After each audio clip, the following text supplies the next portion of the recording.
Deep beneath the surface of Lake Superior lies a steel giant frozen in time, the Edmund Fitzgerald. For nearly 50 years, its name has echoed through history, part legend, part nightmare, mystery. In November 1975, the pride of the American fleet vanished into a storm so violent it would change history. There was no distress call, no SOS, just silence across the endless gray waters of Lake Superior. That night, Lake Superior was a beast, roaring with 50-mile winds and towering 25-foot waves. Yet this colossal freighter, the pride of the American side, was thought to be unbreakable and eternal. Captain Ernest McSorley, a seasoned veteran, had faced Superior's wrath before, but this storm was different. His final words came calm and steady over radio waves. "We are holding our own." Moments later, silence. No reply.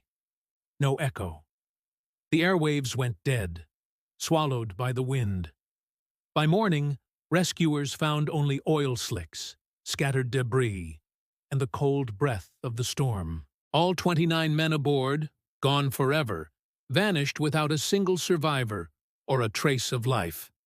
For decades, sailors, historians, and families asked the same haunting question that refused to fade away.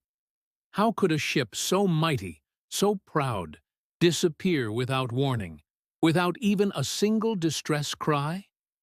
Was it the storm, a fatal flaw in design, or something darker, a curse beneath the waves?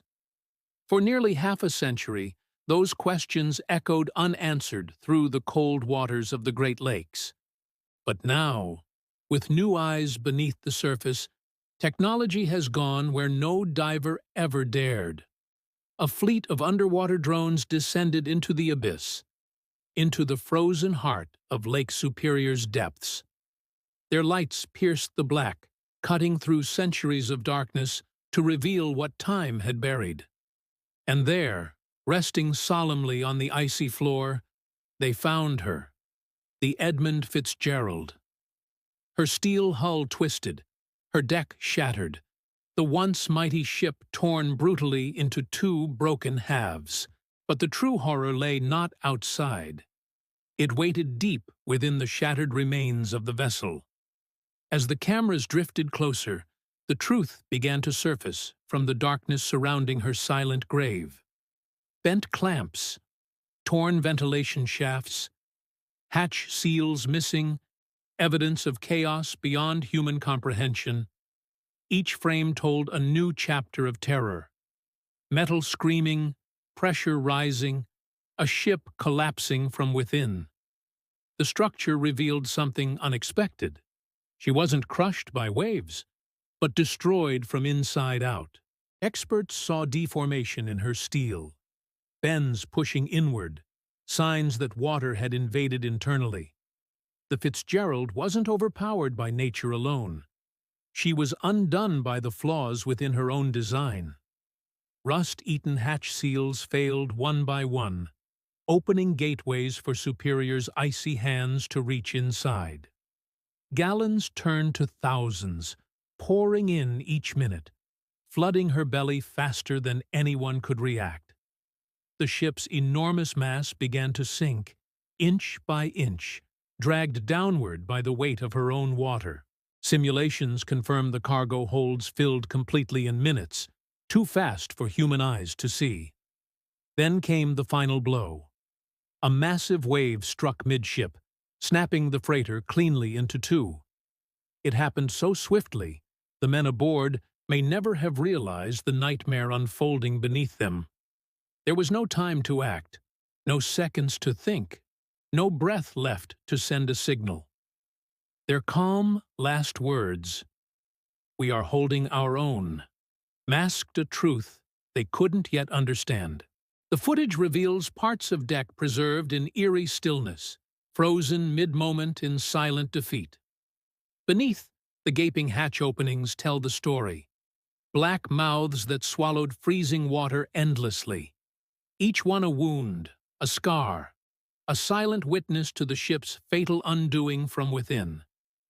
Engineers now believe her spine, the ship's very backbone, was fatally weak long before that night. Years of heavy loads and minor damage had carved invisible cracks deep within her steel frame. When the perfect storm struck, it needed only one hit, one break to end it all. The crushing weight of water, the stress of bending steel, and then sudden catastrophic collapse. The crew never stood a chance. Their last moments were confusion, not terror, unaware the fight was lost. That night, the lake's waters were below 40 degrees, cold enough to kill within minutes. When the ship broke apart, none could survive. The lake gave no mercy, no second chances. Now, the drone hovers over the wreck's bow, still bearing her name. Edmund Fitzgerald. Rusted, broken, yet hauntingly clear. A name carved forever into the graveyard floor of Superior. Around her lies silence, steel and shadow stretching across the bottom of the frozen abyss. Researchers describe an unnatural chill, not from the cold, but from the feeling something still lingers. This ship didn't just sink, one voice whispers. It was consumed by the lake that claimed it. For years, they blamed rogue waves, poor charts, or navigation gone wrong amid the violent storm. Now, the evidence points inward, toward a truth buried inside the Fitzgerald's failing body of steel. Within the wreck, cameras reveal collapsed beams, twisted frames, all bent inward by pressure rising fast. The angles show inward buckling, proof that water flooded quicker than any human could detect.